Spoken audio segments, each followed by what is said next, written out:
new competitors who were planning to enter the market and offer lower prices.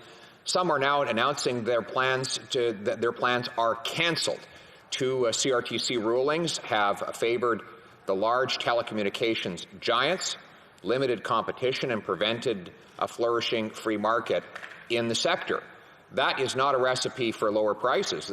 The Liberals promised a 25% reduction in prices by this coming October. They're not even close to meeting that promise. My last question was clear. I say it again.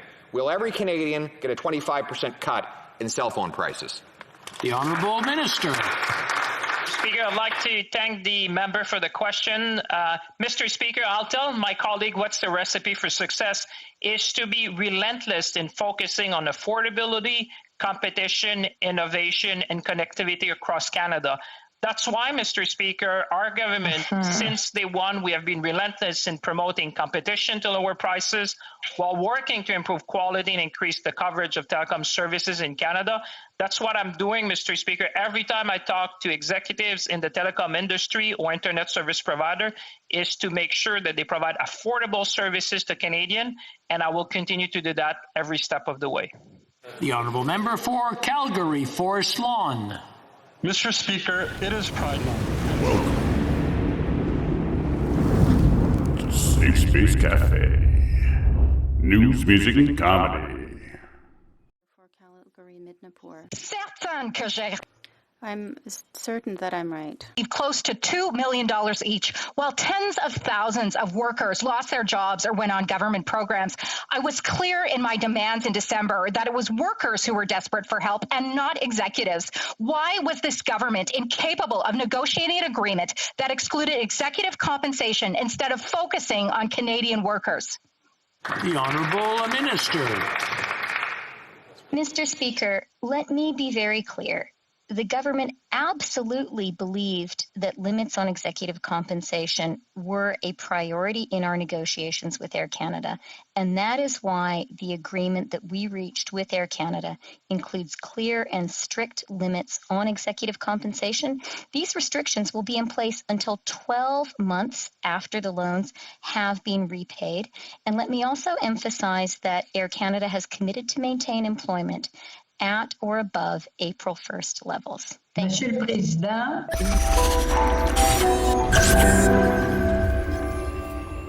Stolen that, we understand full well, but now as to whether the President of Public Health Canada has the power and the discretion to hide information, we know that answer is no. Documents must be provided to the committee as asked. Is the Minister of Health in agreement with that or not? Mr. Speaker, as I've said, we will participate. And in fact, those documents have been provided to the committee with redactions to protect confidentiality. But Mr. Speaker, let me be clear. I would encourage the Conservative Party not to put national security of Canadians at risk for partisan gain. They are playing a dangerous game, Mr. Speaker. The member opposite knows that we have processes and procedures, indeed committees, that are empowered to take a look at these documents.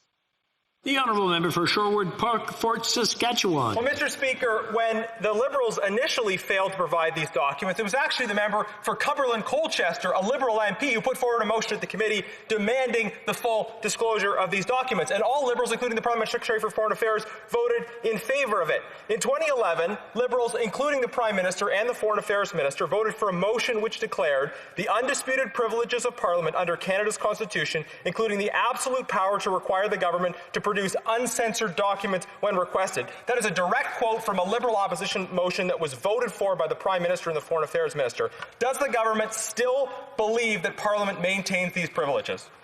The Honourable Minister.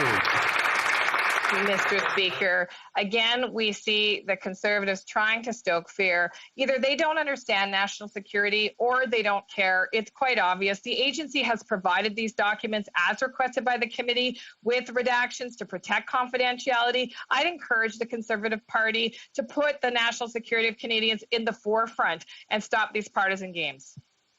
The Honourable Member for Sherwood Park, Fort Saskatchewan. Speaker, that was clearly not an answer. But when it comes to national security, Holding the government accountable for their failures on national security is what we must do in order to uphold the national security of Canadians.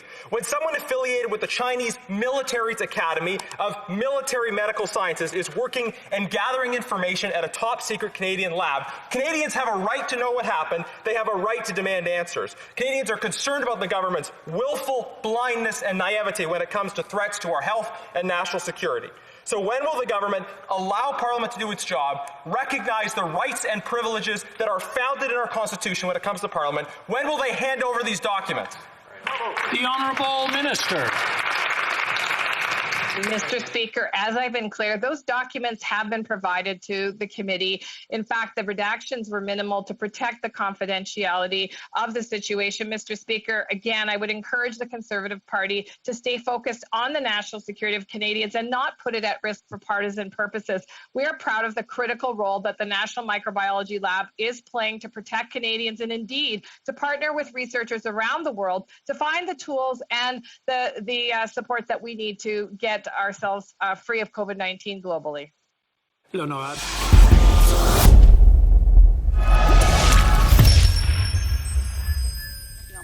Prime Minister is saying we're putting security of Canadians at risk by asking basic questions of accountability to the government. This Prime Minister is putting Canadian safety at risk with his approval of transactions to Chinese state-owned enterprises and his refusal to act on Huawei. He's putting Canada's reputation globally at risk as being the only Five Eyes ally partnering with China at a time they're taking our citizens hostage and committing cyber attacks and human rights violations.